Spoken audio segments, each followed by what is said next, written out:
Salut les abonnés, ça fait super plaisir de vous retrouver. Bienvenue dans une revue G.I. Joe avec aujourd'hui Storm Shadow dans sa version Arctic Assault, bien entendu dans la gamme The Rise of Cobra. On regarde tout de suite le blister.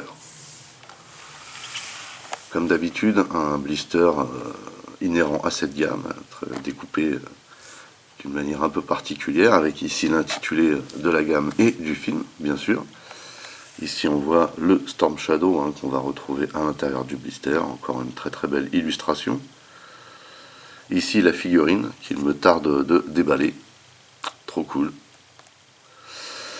Alors, bien sûr, Storm Shadow est un Cobra, il s'agit de la version Arctic Assault, comme je vous l'ai dit en introduction de la revue. Voilà au-dessus. Ici on a Hasbro et Paramount, bien sûr. Ici le petit logo Cobra. En dessous on a le code barre et d'autres logos. Et au dos, gijoe.com, donc le site pour les rejoindre à l'époque. Ici on a la carte personnage de Storm Shadow qu'on ne présente plus. Ici on a dans toutes les langues une unité internationale d'opérations spécialisées très entraînée. Voilà. Voilà. Et ici, bien sûr, on retrouve les personnages du film et de la gamme, enfin pas tous, mais en une grande partie avec marqué collectionne-les tous. Et en dessous, on a les petits blabla, adresses, précautions, etc. Donc, du coup, j'ouvre soigneusement ce blister et on se retrouve juste après. Tout d'abord, à l'intérieur, on a l'éternel petit flyer de précaution. Warning, rien à cirer. Et on a aussi plié en beaucoup de fois la partie le poster promo de la gamme The Rise of Cobra. On a déjà vu maintes et maintes fois. Avec ici, voilà, les véhicules exclusifs à cette gamme, dont la base. Et en haut, des accessoires, des grosses figurines. Et la partie poster, ici, on a le Nightbird dans une très très belle représentation.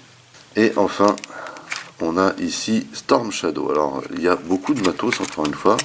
Donc ici, on a la fameuse plaque pour plugger la figurine dessus. Storm Shadow. Ici, on a un bâton en staff. Ici, on a Storm Shadow lui-même. Avec voilà, cette partie-là qui est juste trop classe. Donc on a un sabre, bien entendu. Qui est exactement un katana, plutôt. Ici, on a le fourreau, justement, pour les deux katanas. Ici, on a une espèce de griffe. Voilà. Ici, on a le deuxième katana, mais c'est le plus petit, celui-là, donc il a un autre nom. Trop bien. On va regarder ça en détail après. Et ici, on a une espèce de sac à dos, un jetpack, vous voyez, trop stylé. Alors là voilà cette figurine de Storm Shadow. Je remarque immédiatement ici qu'on a un dénivelé de couleurs entre la partie haute du falzar et la partie basse. Alors est-ce que c'est voulu ou pas? Je ne saurais pas dire. Ça passe, mais c'est quand même bizarre. Vous voyez, bizarre. Donc vous voyez ici, il a des blessures de combat. Une espèce de petit ceinturon ici, une petite corde. Couleur argent. Je sais pas exactement ce que c'est que ça. Pour l'instant, ça me parle pas. En tout cas, ça fait comme une espèce de corde, de petit câble. Ici, on a des avant-bras renforcés, là. Donc j'imagine que c'est censé être du métal. Et ici, on a la même chose, mais en mode, comment dire, pour glisser le katana derrière, et ça c'est trop fun. Par contre ici on n'a pas, clairement on n'a pas la possibilité ici de tourner le poignet, à moins que, parce qu'il est capricieux, mais a priori non. Hein. Alors, je veux pas forcer, mais non, a priori on n'a pas cette possibilité, alors qu'ici, ah bah ici non plus. Voilà, comme ça c'est réglé. Donc ce que je vous disais, c'est que ici on a des blessures, juste trop classe. Là, bien sûr, on reconnaît ou pas Storm Shadow. Pas spécialement les yeux de Storm Shadow ici du film. Hein. Enfin, je ne trouve pas. On dirait plus Michael Dudikoff dans Le Ninja Blanc. Enfin, cette figurine est très très stylée hein, quand même. Vraiment la classe. Encore une blessure là, une ici. J'aime beaucoup. Donc en termes d'articulation, bah, c'est comme d'habitude, j'ai envie de vous dire. Donc la tête de haut en bas, autant que faire se peut. La rotation droite-gauche. Ici, donc on peut... Alors, c'est un peu compliqué. Ici, on peut faire tourner le bras de cette manière. On peut le lever, un petit ratchet. On peut le faire tourner. Donc il y a une rotation ici, mais il y en a aussi une au coude. Et au niveau du coude, on peut le plier de cette manière. Sachant que là, on a le truc pour mettre le sabre comme ceci. Après, j'ai un peu des doutes, parce que la main se trouve dans ce sens-là, mais pourquoi pas. Un petit peu dommage qu'on ne puisse pas tourner le poignet. Ici, on a la rotation du buste et on peut le pencher un petit peu, vous voyez. Ici, on n'a pas de rotation à la taille, bien sûr. Les jambes, on peut les mettre un petit peu vers l'arrière, la lever vers l'avant, la tirer comme ceci pour voir le mécanisme. On peut aussi la lever comme ceci. On n'a pas de rotation à la jambe, par contre on a un double joint à la rotule qui permet de plier la jambe intégralement. Et on a aussi une rotation au niveau de la cheville qui permet de repositionner le pied. Et le pied est légèrement articulé de haut en bas, mais on ne peut pas appeler ça une articulation vraiment. Et bien entendu, il y a des slots dans le dos et sous les pieds, donc sous les pieds pour plugger sur un playset ou une plaque. Ou un véhicule, et le dos c'est pour mettre un éventuel sac à dos ou autre équipement, ce qu'on va pouvoir regarder. En tout cas, j'aime beaucoup cette figurine. En termes d'équipement, on a donc le staff, ce qu'on a vu tout à l'heure. Voilà, un petit morceau de plastique basique, mais qui fait bien le boulot. On a donc le fourreau, ici, qu'on avait déjà vu hein, dans une autre version de Storm Shadow, donc c'est strictement le même. Ensuite, on a les deux katanas de Storm Shadow, sachant que le grand est un katana, le petit, je ne me rappelle jamais du nom. C'est un design vraiment classe. En tout cas, l'effort de peinture est terrible. Par contre, ce qui est un petit peu gênant, c'est que dans l'autre version qu'on avait vue, Paris Poursuite, les poignées, je crois, elles étaient blanches, si je me rappelle bien, et là, elles sont noires. Le noir correspondant plus à Snake Eyes. Donc là, il y a peut-être une erreur, selon moi.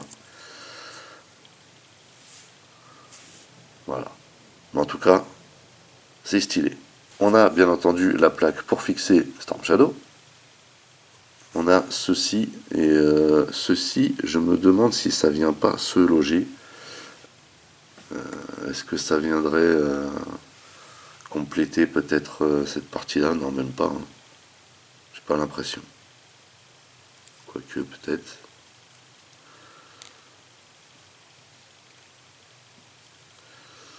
Peut-être, je ne sais pas.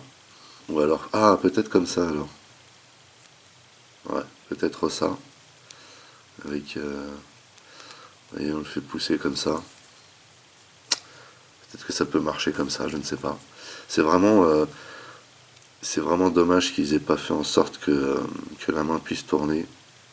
Ah, en fait, si, regardez, la main tourne, mais il y a la protection ici qui est moulée, qui vient gêner. C'est indépendant, donc là, le poignet tourne, pardon, pas la main, mais le poignet, vous voyez, le poignet peut tourner, mais de toute façon, ça ne sert pas à grand chose, puisque la protection qui est dessus, elle ne tourne pas. Hein. Voilà. Donc, pour moi, c'est un truc dans le genre, vous voyez, pour moi, c'est ça. Mais sinon, j'ai aucune autre idée de ce que ça peut être. Mais vraiment. En fait, le problème, c'est qu'il nous donne des notices, tout ce qu'on veut, mais il n'y a pas de mode d'emploi. Donc, bon. En tout cas, ici, je vois pas d'emplacement. Ici, on a une espèce de jetpack. Je pense que c'est un jetpack ou un truc pour planer. Ou je sais pas. Enfin, là, on dirait des lames. Je sais pas trop ce que c'est. C'est pas très explicite. C'est bien dommage, d'ailleurs. Ici, alors, on peut plugger, a priori, la figurine, là, avec le sac à dos. Mais alors, pour passer ça derrière, j'ai quelques doutes. En tout cas, voilà, ça se plie comme ça. Et il y a un mécanisme, vous voyez, il faut bien appuyer, pour libérer ces deux parties. Donc, est-ce que ça plane? Est-ce que c'est pour trancher? Je ne sais pas. Franchement, je ne sais pas. En tout cas, a priori, donc il y a une poignée déjà là, donc ce qui veut dire qu'on pourrait déjà transporter ce sac comme ceci. Voilà, donc là on peut le faire, ça, il n'y a pas de souci. Et donc ouvrir le truc et s'en servir comme arme, pourquoi pas, hein, ça peut être marrant. Mais en fait, c'est censé être sur le dos là. Et franchement, je vois pas trop comment on pourrait rentrer ce truc là. Pas au top. Hein. Donc là, je vois pas trop l'intérêt en vérité. Le gadget est super sympa, mais on peut pas l'adapter sur le dos de Storm. Alors après, comme je vous disais, hein, ça se trouve, ça n'a rien à voir. Ça donne l'apparence d'un sac à dos, vous voyez. Alors, peut-être qu'ils auraient mieux dû pas mettre ce plug là. Ça donne l'aspect d'un sac à dos ou d'une valise qu'on porte à la main. Et puis là, tout d'un coup, clac, Storm sort les lames et transperce tout le monde. Je veux plus comme ça, hein, parce que là, on peut pas le mettre sur le dos, clairement. Ce qui est bien dommage, d'ailleurs. Par contre, ce qu'on peut mettre sur le dos de Storm, bah, c'est ça. Hein.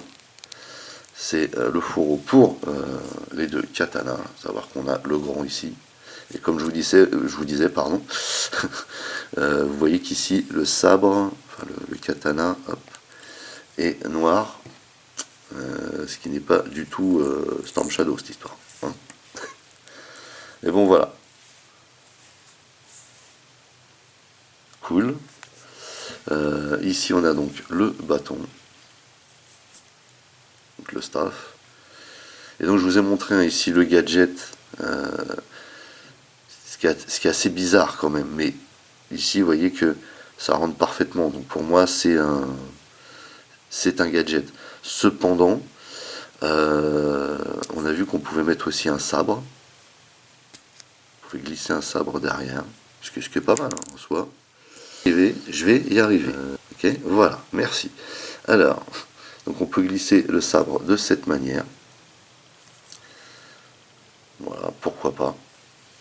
Mais normalement, je pense que le véritable gadget, c'est celui-ci.